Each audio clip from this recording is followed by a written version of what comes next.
ससुरार के सुख रजा बड़ा निकला गए, ससुरार के सुख रजा बड़ा निकला गए। तोहार लगे बहिनी हमार लगे नंदी, तोहार लगे बहिनी हमार लगे नंदी। ललन के लगे फुआ रजा बड़ा बुरा लागे, ललन के लगे बुआ रजा बड़ा निकला गए। ससुरार के सुख रजा बड़ा निकला गए, ससुरार के सुख रजा बड़ा बुरा लागे।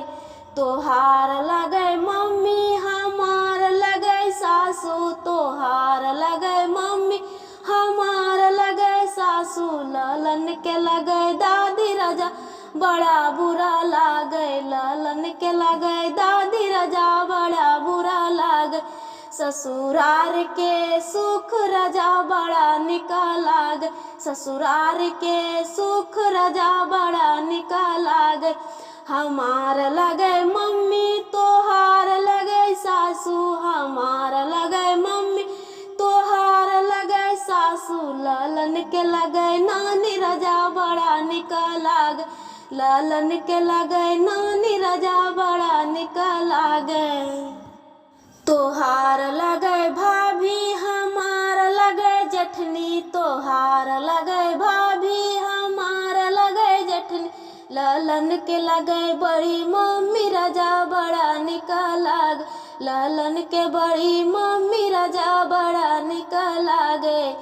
तोहार लगे सरज हमार लगे भाभी, तोहार लगे सरज हमार लगे भाभी। ललन के बड़ी मम्मी रजा बड़ा निकला गए, ललन के बड़ी मम्मी रजा बड़ा निकला गए। ससुरार के सुख रजा बड़ा निकला गए, ससुरार के सुख रजा बड़ा निकला गए।